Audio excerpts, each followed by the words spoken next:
दोस्तों साल 1988 में जॉर्ज नामक एक स्टूडेंट ने अपने आप को माथे पर गोली मार ली। वो इसलिए क्योंकि उसे ओसीडी नामक एक मेंटल इलनेस थी, जिसमें एक इंसान को कोई भी थॉट आता है जिसके कारण उसे एंजाइटी और फियर सताने लगते हैं, जिसे दूर करने के लिए व्यक्ति फिर एक्शन लेता है। इसमें कुछ कॉमन ऑब्सेशन होते हैं, जैसे कि बार बार हाथ धोना, बार बार देखना कि दरवाजा ठीक से लॉक है या नहीं। तो जॉर्ज के साथ भी यही सब होता था, जिसके कारण वो स्कूल में कई बार अपने हाथों को धोने जाता था, जिसके चलते स्कूल वालों ने उसे स्कूल से निकाल दिया था। वो इस बीमारी से इतना तंग आ गया था कि वो अपनी जिंदगी को खत्म करना चाहता था, जिसके कारण एक दिन उसने खुद को ही गोली मार ली। गोली की आवाज सुनकर परिवार वाले उसके रूम में गए और उसके परिवार वालों ने पाया कि जॉर्ज गोली लगने के बाद भी जिंदा था। जिसके बाद उसके परिवार वाले उसे हॉस्पिटल ले गए और वहां उन्हें पता चला कि उसने अपने ब्रेन के उस पार्ट को ही उड़ा दिया जिसके कारण वो बीमारी थी। फिर डॉक्टर्स ने सर्जरी करके उस पार्ट को हटा दिया, जिसके बाद फिर उसे होश आ गया और उसकी बीमारी ठीक हो गई और वो एकदम नॉर्मल हो गया। और फिर उसने स्कूल ज्वाइन किया और स्कूल को टॉप भी किया।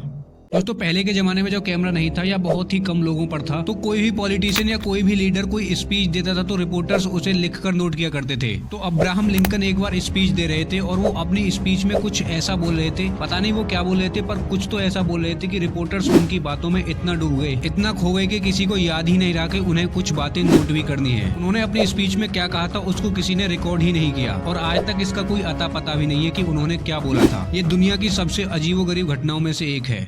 दोस्तों आपको क्या लगता है, रात में जो हमें सपने आते हैं वो कभी सच होते हैं या नहीं? वेल आपका तो पता नहीं, लेकिन ये इंसिडेंस कुछ ऐसा ही है, तो ध्यान से सुनो। सुगर रे रॉबिन्सन एक प्रोफेशनल बॉक्सर थे जिन्होंने बॉक्सिंग कंपटीशन में हिस्सा लिया। और जिस दिन उनका बॉक्सिंग का मैच था उससे एक रात पहले रॉबिन्सन ने एक बुरा सपना देखा, जिसमें उन्होंने अपने ओपोनेंट बॉक्सर को जान से मार दिया है। जिसके बाद उनकी आंखें खुल गई और ये सपना देखकर वो काफी घबरा गए और उन्होंने फाइट से पहले वो मैच खेलने से मना कर दिया। लेकिन उनके दोस्त ने उन्हें समझाया कि ऐसा कुछ नहीं होगा, ये सिर्फ एक बुरा सपना है, तू सपने को इतना सीरियसली मत ले और मैच खेल। जिसके बाद काफी समझाने के बाद रॉबिन्सन मैच खेलने के लिए तैयार हो गए और फिर मैच स्टार्ट हुआ। मैच अच्छा चल रहा था। रॉबिन्सन ने अपने ओपोनेंट डायल को एक मुक्का मारा और वो नीचे गिर पड़ा और फिर वही हुआ जैसा रॉबिन्सन ने पिछली रात अपने सपने में देखा था। उनका वो सपना सच हो चुका था, वो बॉक्सर मर चुका था।